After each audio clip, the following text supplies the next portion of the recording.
Good morning, everyone. I'm Michael. I'm going to be your host for this morning's session. This morning, we're looking at processing credit cards and also employee expenses in Sage 50 accounts. It's a nice, simple technique which you may be able to apply to other scenarios as well in Sage accounts. So we'll be concentrating more on the technique than what we're actually doing today, which with regard to credit cards and employee expenses. Session should last a maximum of 45 minutes, depends how many questions we get along the way. But we've got a couple of my colleagues on hand to answer any questions that you might have. So we're joined by Abby and Tina this morning, who will be on hand answering questions in the background. Now, a little bit of housekeeping just before we do get started, just in case anyone is new to webinars and maybe this is your first one. So you don't need a microphone for these sessions. If you've got one and you've enabled it, you'll just find you're muted automatically and you can't unmute yourself during the session. So you can't verbally ask us any questions, but you will be able to type them into the questions panel. That panel should be in the bottom right-hand corner of your screen. If you can't currently see that, you just need to click on the toolbar, the little icon that looks like a speech bubble containing a question mark.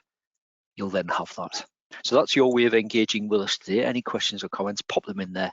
And as I say, Abby or Tina will hopefully be able to pick those up for you.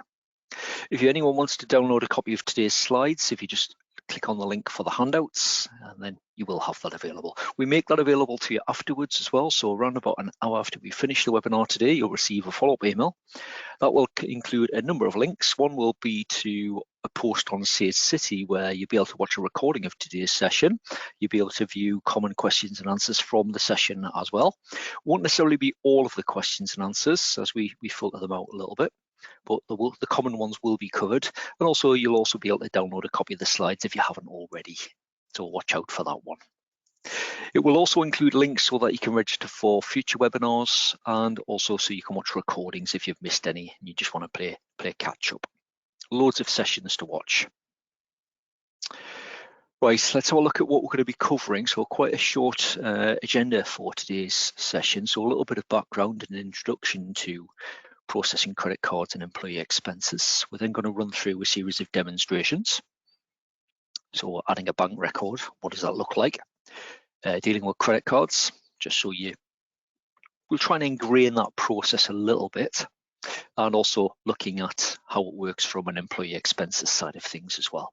And then just at the end, I'll pick up on any further support that's available for you, including some of the upcoming webinars that we've got planned in already. If you've got any thoughts or ideas or requests surrounding webinars that you'd like to see us cover, then do let us know. There'll be a survey pop up as you leave the session today. Just pop your comments on there of what you'd like to see going forward. Right, okay, let's start with a little bit of background then. So as I mentioned, we're going to be looking at more of the technique today for processing company credit cards and obviously employee expenses. So it could be applied to a number of different scenarios, and you might think of others along the way as well. So company credit cards is what we're looking at, employee expenses, bank loans, employee loans, directors loans. These are all scenarios where you'll be able to apply a similar technique, and it's a nice simple technique for dealing with this as well. Now, the technique we're going to look at you're going to need obviously a bank record. Now there will be a bank record already there, so 1240 if you're using the default nominal list. So that one will be there, or maybe you choose, if you're already using that one, you can rename one. You could even rename the existing one to something more appropriate, such as the name of the credit card company, just to make it a bit more obvious, or you may choose to set up a new one, and obviously creating a new one, we'll be running through that as an example. But a couple of questions just before I get stuck into the technique today. The common one, and it's a common scenario we've come across as well, where people have got a credit card and they've set that up as a supplier. Now, it's a technique that will work fairly well, but there are some downsides to that.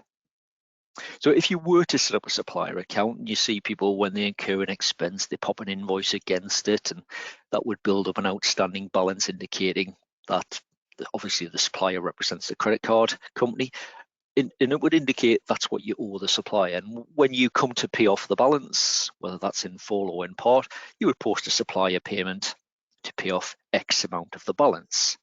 That in general, that works quite well. However, the main limitation is that you can't use one supplier to pay another. So if you use your credit card to pay off another supplier's invoice, you can't do that if you've got your credit card set up as a supplier. So this is where we would encourage you to use a bank account. Also, there are potentially VAT scheme implications as well. So if you're on cash accounting, for instance, and you record the expense as an invoice, then the VAT would not be recovered until the payment is made against the invoice. Whereas if you were just to set that up as a standard expense, post it as a payment from a bank record, it would be recoverable the next time you run the VAT return. So it's therefore recommended, obviously, that you set up a bank account for that. And it also means you've got the reconciliation option for when you get your bank statements, etc. Now, following on from that question, what if you've already set up a supplier record? What should you do? Well, the simple option is set up a new bank record and then use that bank record to pay off any outstanding supplier balance. So that would mean it would zero out the supplier record and it would transfer that negative balance against the bank record. The original supplier record, you could then either probably just flag it as being inactive so that it's no longer in use.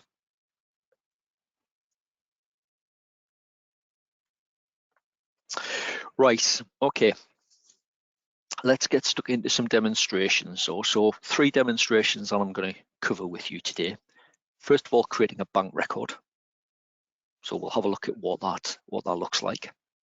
We'll then look at the process of using that bank record to process credit card transactions, and also then moving on to employee expenses. Now, if you have downloaded those slides, the links there, the 3 demos that I've got listed, they will work. They will link off to the Help Center articles, which will guide you through the process itself. Right, I'll share my screen. Now, if we pop into bank accounts, and you've got a number of ways of creating a bank account. Obviously, we've got this one here that was highlighted on the slide that we were looking at earlier, 1240. So we could just use that one. But let's say we want to add a new one. And again, there are a number of options. Now, if you're familiar with the chart of accounts and the nominal records, some of you may have even attended the nominal records webinar yesterday, then you'll be aware that numbers are quite important. So if you wanted to maybe group your credit cards together, if you've got more than one, then you might use, if you were setting up a new one, number 1241, just so it follows on nicely and it gives you a bit of a gap then as well. Or you may just tag it on the end. But there are a couple of ways of creating that new record. One is just to obviously click the new option, and the other is to use the wizard. Now, one thing to be aware of if you use the wizard, so when I click that, so it comes up with a name, new bank account, and then it will suggest the next available number on your bank accounts list, which in this case, 1251. And obviously it will prompt me to choose an account type as well. Now, if I just click next to that point, I do get this message. So it mentions that the bank code 1251, if that's what I use, is outside the range of the chart of accounts, and therefore its balance will not be reflected in your balance sheet reports. So it mentions to either choose a different bank code or ensure that you update the chart of accounts layout. Now, that would be the same if you're creating a new nominal code as well. Potentially you could get that message pop up. So you just need to make sure that any nominal codes that you do create are included in your chart of accounts, just so that your management reports are correct. If you're not familiar with the chart of accounts, there's a detailed webinar recording which you will be provided with a link to on the follow-up email. So that's in the recordings list. Now, for the sake of argument, let's just say I want to use that bank account number. So I'll just choose OK. And then you could continue and fill in the other details. And just a case of working through the wizard. The idea with the wizards obviously guides you through step by step, just to break it down a little bit, make it a bit more manageable and look like it's guiding you through that process in much smaller chunks rather than just going into new and creating a brand new record. So you just follow that through. I'm going to cancel out of that though. The other option, of course, would have just been to go into the new option, and then we can type in a new number. Again, if I typed in 1251, just as an example, and then as soon as I press the tab key, comes up first of all, new account. So it's telling me that that code doesn't exist currently. So it's a new account, but then I get the same warning because again, that number isn't included in the chart of accounts anywhere.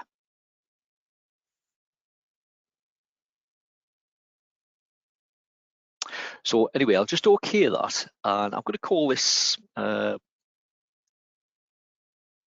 going to call it Sage credit card. Just leave it as that.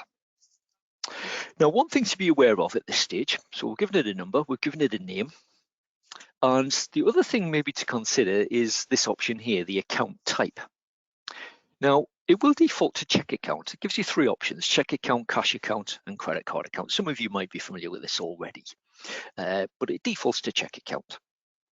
Now, all this actually means, because it doesn't really make much difference in the software other than the transaction types when you post a bank payment or a bank receipt. So if it's a check account and you use it to post a bank payment, that will post as a BP transaction type.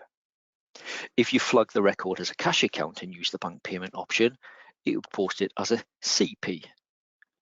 And if you flag it as a credit card account, it would post a bank payment as a VP, a Visa payment. Similarly, you would have a BR, a CR, or a VR. And that's really the only difference that's going to make. It doesn't make any difference to the way that you use the software itself. But it's something to be aware of when you come to reports. So if you're running a daybook bank payments report, so specifically it's looking bank payments at BP transactions, it's only going to find transactions that have the type BP. So if you've got yours flagged as a credit card account, it means it's going to post as a VP. So you just need to make sure you're choosing or selecting the right report when you come to run that. But what I'm going to do is I'm just going to leave it set to check account. I'm just going to accept the default. And then I'll save that, and that's it done. So there it is on the list. Now, the other one I'm going to quickly cover as well is what happens if you might set it up within the nominal codes window itself. So if I quickly set one up, so this time we'll do 1252. Again, it's showing as a new account. And again, I get that message.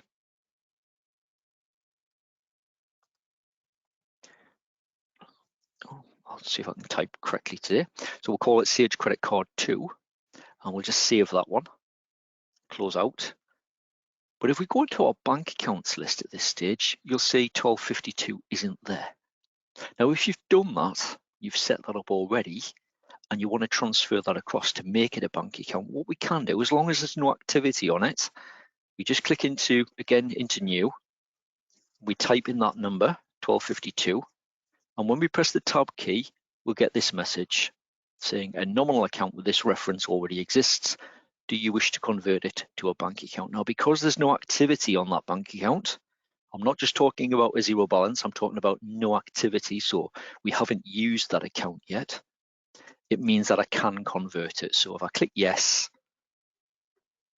mentions chart of accounts error again. So we'll just OK that, and then we'll save it.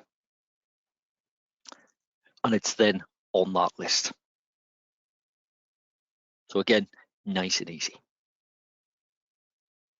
Now, depending on the version you're on as well, if you need to set up multiple accounts, there are options such as the duplicate option. If you want to create additional ones based on the original settings of one of your existing accounts, you can do that.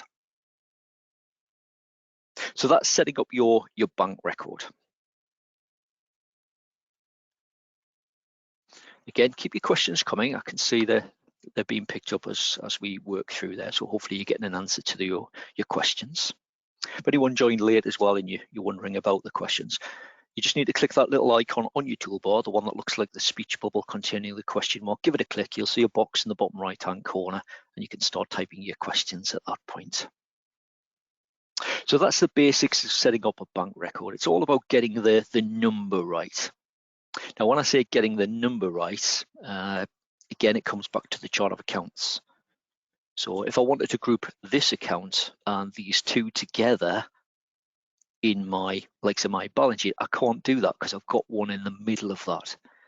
So really, if I wanted to group those three together, I would need to do 1240, 1241, 1242, just so I can group those together within the chart of accounts.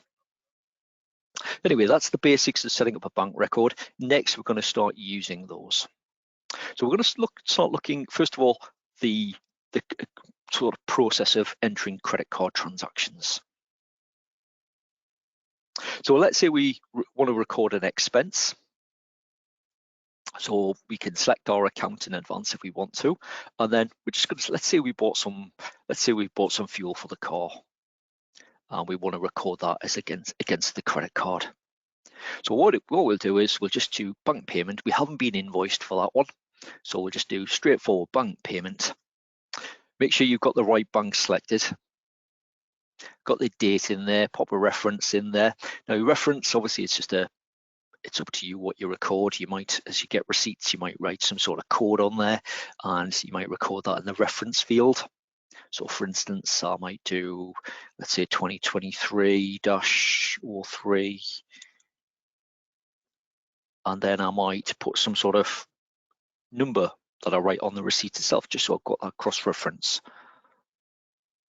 I could enter an extra reference as well if needed. And then we need to pop in a nominal code.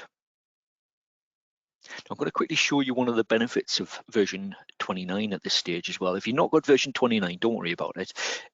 But from the drop down, on version 29, you now get this quick search box.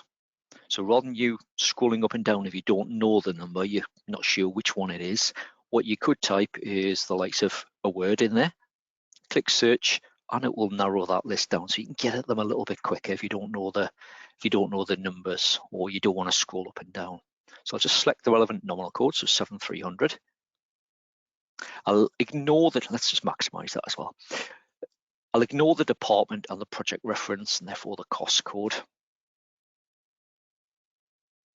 Details, I'll just put fuel, and then we'll say we spent £50 in total. So what I'll do at that stage, I'll choose calculate net. So we've now got 4167. It's a T1 tax code, so in the UK, 20%. And then we've got tax of 833. And we've now got the new gross column on version 29 as well, just to confirm that is the value that we've entered. So that is a read-only column, that one as well. Well, I could continue entering other transactions on there. So if someone gives you a list of receipts to enter, you could enter them all on the same screen, and they could be for a mix of bank accounts as well. So you could enter them all on there. When you're done, you just click save.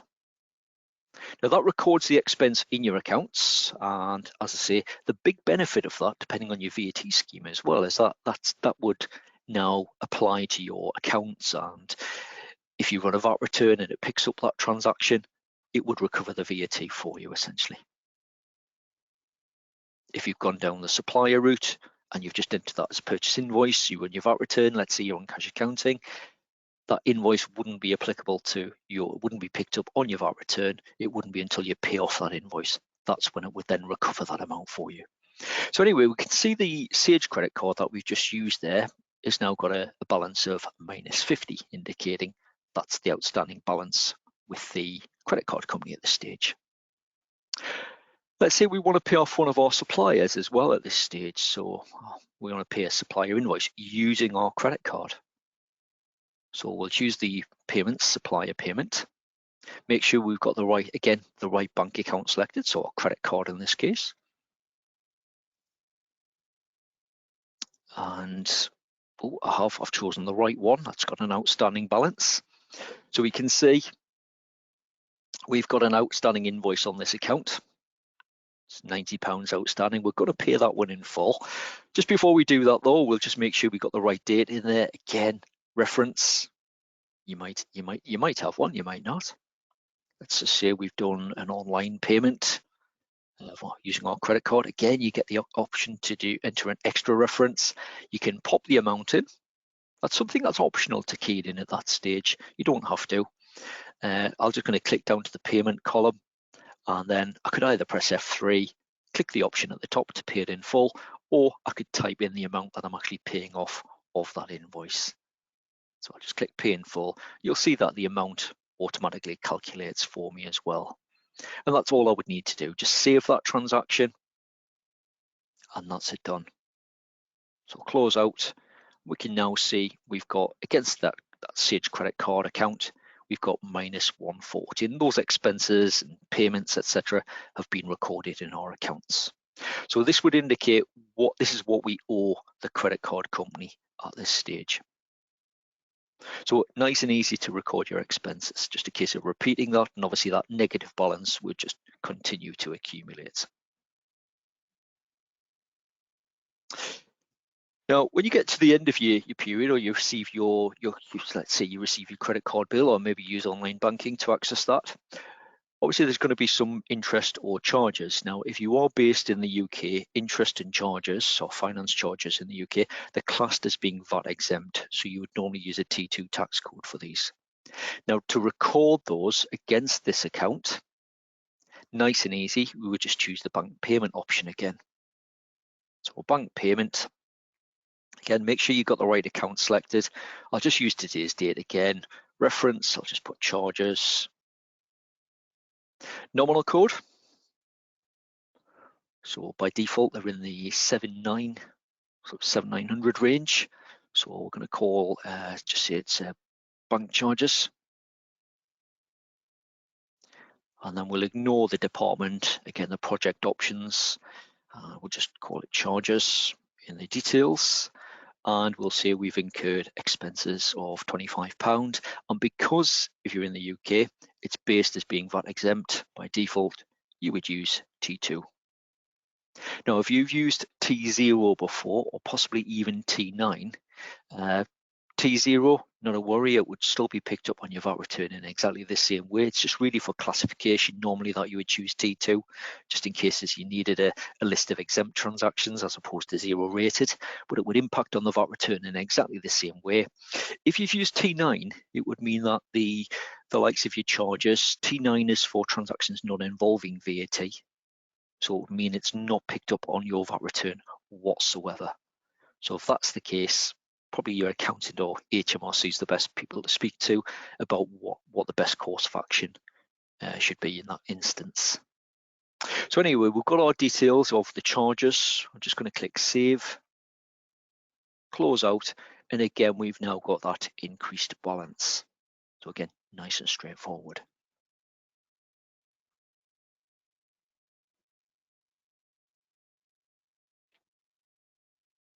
Right, now when the time comes to actually pay your credit card bill, now that might be a manual payment you make, or it might be direct debit, but you record and represent that in exactly the same way within your account. So we're going to say we're going to pay this bill in full, this £165. We're going to say that payment is made via our current account. So what we're going to do is we're going to post a bank transfer to essentially pay off this balance here. So a bank transfer, we're going to say the money is coming from our current account and it's going to our credit card account. We'll just use today's date again. Reference will default to trans, so if you want to change that, you can. Extra reference, again, you get the opportunity to pop that in. Details, bank transfer, I'll just say credit card, can't type today at all. Credit card bill payment. Department I'll leave set to 0, and as you can see in the background we've got that £165 showing as a negative, so we're going to pay that bill in full, so 165. I could do other transfers on the same screen at the same time if there were any, but just the one in this case, and then I'll save that. Close out, and you can see the credit card account is now back to 0. So we've paid off that balance. So that's a simple technique, that one. And again, a couple of questions come through about, again, maybe just missed it at the beginning. Why not use a supplier account? What's the advantage of a bank account over a supplier? So if I'm in this position, So credit card, and I've got a balance on there because I've been entering invoices. If I want to pay that off, sorry, if I want to pay this account here, this Thompson's Electrical, how do I use this account to pay that account? I can't. If you don't use credit card to pay suppliers, then that's fine. You could potentially get away with setting it up as a supplier, but it's much easier to use the bank account method. So I hope that makes sense for dealing with credit cards. Now, the same technique is one that you can utilize when processing employee expenses. And again, what you would do is you would set up a dummy bank account. So I'll just choose new. I'll do 1260 this time. Again, I'm going to get that message about chart of accounts. I'm not really too concerned about the chart of accounts in today's session. So I'll just OK that. And I'm going to call it expenses. We'll put my name in. So let's say this is my expenses. And I'll just save that. Again, I'm just leaving it set as a check account. Now I could set others up as well. So let's say I set another account up. And we'll say we've got Abby's expenses. So we'll save that one as well. So we've now got two on there. It means we can group them together as well.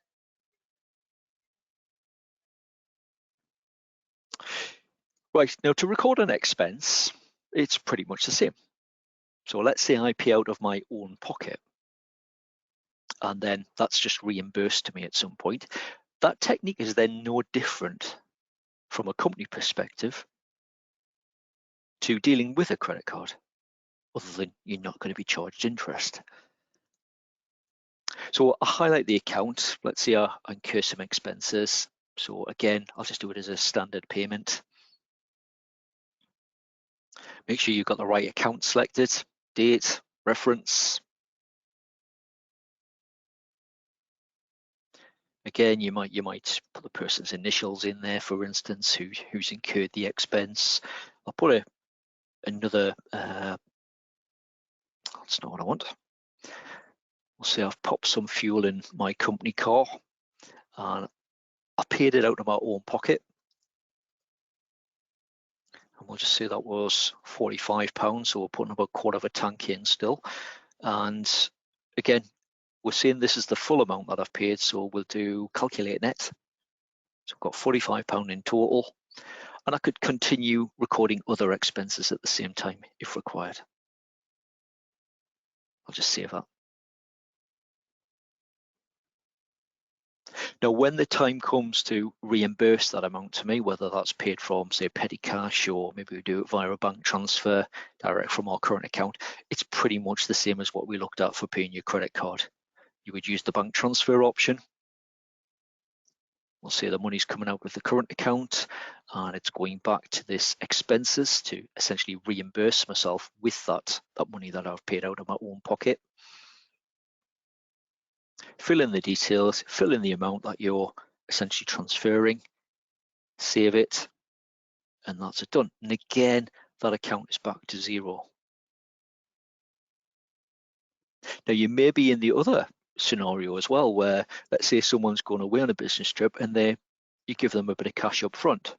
So we'll say in this case, let's say Abby's going on a business trip and we give her some cash up front. So what we'll do up front is we'll show that money going into their account, as it were, even though it's a dummy account. So we'll do a bank transfer up front. So we'll say it's again from the current account. Choose the expenses account. We'll just say we'll transfer £200 across. Save it. Now this time it's a positive balance, indicating Abby's essentially got £200 of our money. Now when we record expenses, obviously it's going to be recorded against this, and that balance is just going to reduce. So we'll record another payment. So we'll do it as a bank payment again. Out of the relevant expenses account. Let's OK that.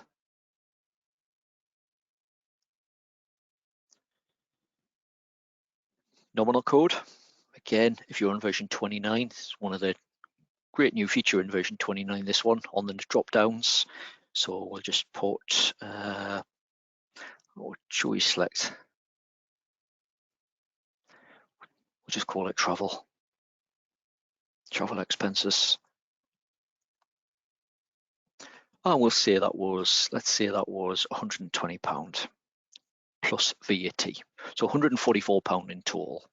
We'll say that was the only expense that we need to record. So we'll save that. That expense is recorded in my accounts again. Doesn't matter about what VAT scheme I'm on, because that's going to work for all VAT schemes, that one. And we can see that we now, or in this case, Abby's left with a cash flow of £56. Now, let's say that was the only expense. So Abby's no longer traveling with business now, and we've got £56 left, just need to transfer that back. Let's say that's returned to us and it's popped into our petty cash. So again, to do that, just to zero this account back down, to take that cash back essentially, we do a bank transfer. This time it's coming from that expenses account, and we're going to pop that into our petty cash. We'll just say £56, save it, close. So again, we've now got the money back in the cash account, and we've got that account back to zero. We've still got the activity against these accounts, so if I needed to see it, just click into the record, onto the activity, and we see the individual expenses that were incurred.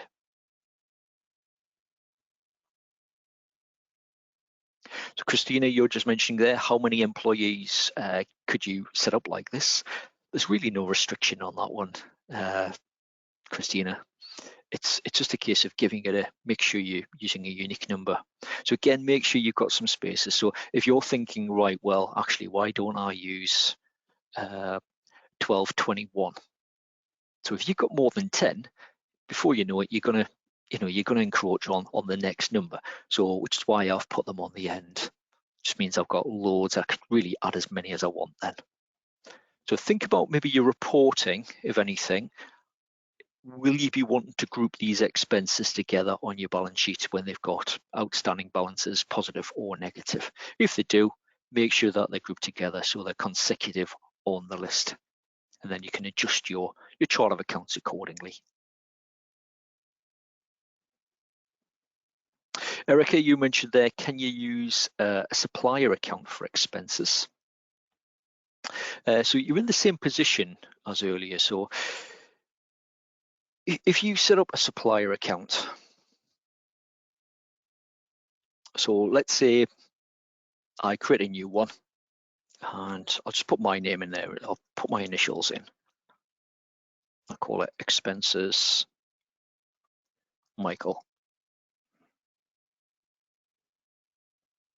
So I'm in pretty much the same scenario as I mentioned with the credit card earlier as well. So this account here, it's great if I'm incurring expenses. If I want to record that, I'll put that on as an invoice. Now again, coming back to VAT schemes, that invoice would not be picked up on a VAT return if you're on cash accounting. It's not until that's reimbursed, so you would post a supplier payment to pay off that invoice that's recorded against this expenses account, that it would then be picked up on a cash accounting VAT return. So it is the setting it up as a bank account, that is the preferred method. Means as well, when you're running things like, if you've got your things like your expenses, if there's an outstanding balance, that will be included in your creditors control account as well. So when you're running the likes of a trial balance, for instance, your creditors control, obviously it's going to pick up all supplier outstanding balances. And again, that's why we normally recommend you would use the bank account. It's a safe proof method, easier to deal with as well. What I couldn't do in this scenario as well is use this account to pay off that supplier's invoice. So again, the bank account method is the preferred one.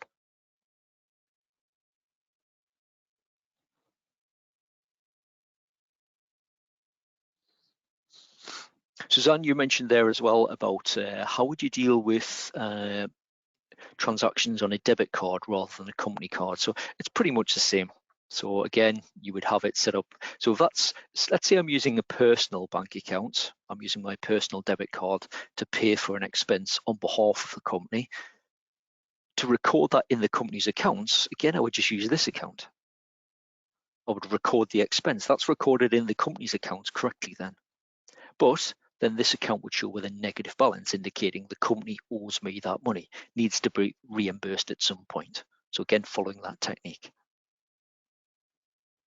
Hope that makes sense. So nice, simple technique.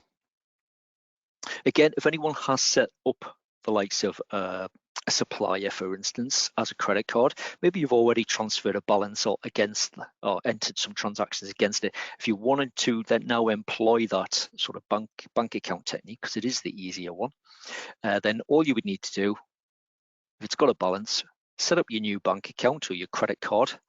So let's say this one, and then use that account to pay off that supplier balance. So I'll do a supplier payment against that credit card account. What I'll do is I'll just pay off the balance in full, save it, and I've now got that negative balance against that credit card account on my bank accounts list. And on suppliers, the credit card is now back to zero. What I'd probably recommend at that stage as well is that you go in and you flag it as being inactive. It means that because it's inactive, you can take the little tick out at the top and it hides that inactive account. We will be running a webinar on inactive accounts. We've got that on the timetable if anyone is interested in finding out more about that. So have a look out for that when you get your follow-up email around about an hour's time with the links on so that you can register for future webinars. And speaking of future webinars, as it brings us to the end of today's demos, we've got quite a few sessions booked in. So Tuesday next week, we'll be running a session on running the year end in Sage Accounts. And then on Wednesday, we'll be running one on the VAT return, but loads of sessions in there. I'll mention version 29 a little bit today, just for things like the drop downs and things like that. So if you are interested in finding out what's new in version 29, please get yourself signed up for one of those sessions as well. But loads of other topics. Again, if you've missed any sessions, the link will be included on your follow-up email, so you can always watch the recordings, watch those whenever you want.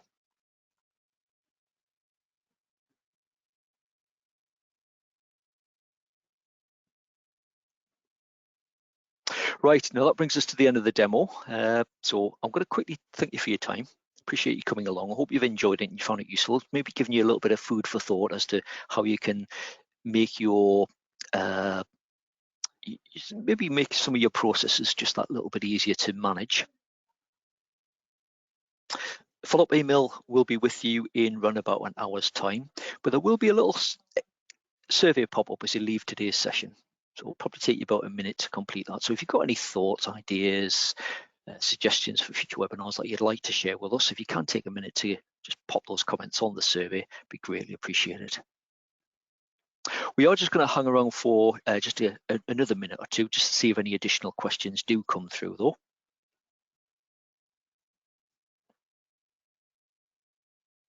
But if you're about to leave, hopefully we'll see you again on some future sessions.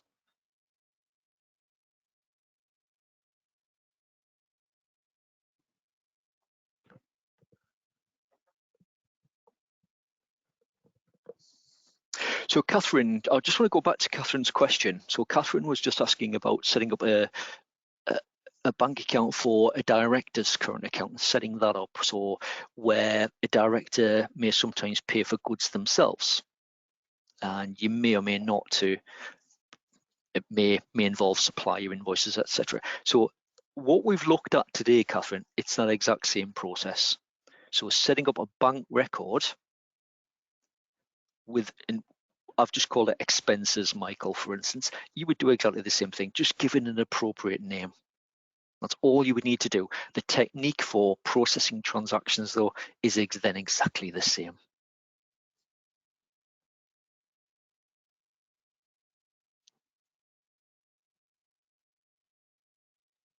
Jane, you're asking there as well, can you upload from Excel CSV file direct to the credit card account? You can import, certainly, yes, you can import transactions against that. So you would go via File, Import, and you can import audit trail transactions. You can do that, the BP transactions. One thing you can't do via File Import is import customer receipts or SR transactions and PP transactions. You've got to do those as payments on account, which you then, once you've imported those, you can then allocate against the relevant invoices.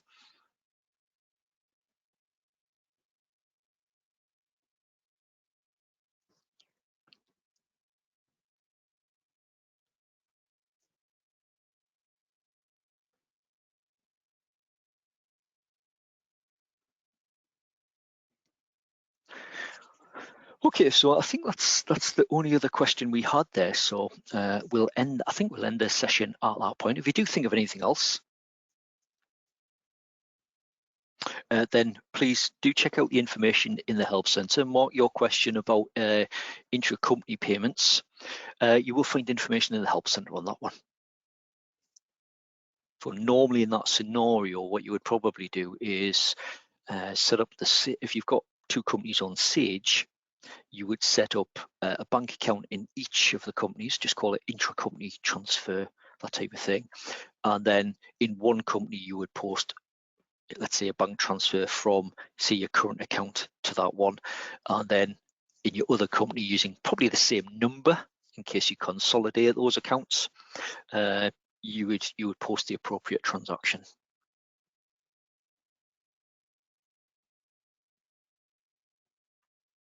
Right, so on that note, we'll end the webinar. Once again, many thanks for coming along. Hope you've enjoyed it and found it useful. If you do get a chance, please take a minute to complete that survey, but otherwise, hopefully, we'll see you again. Many thanks.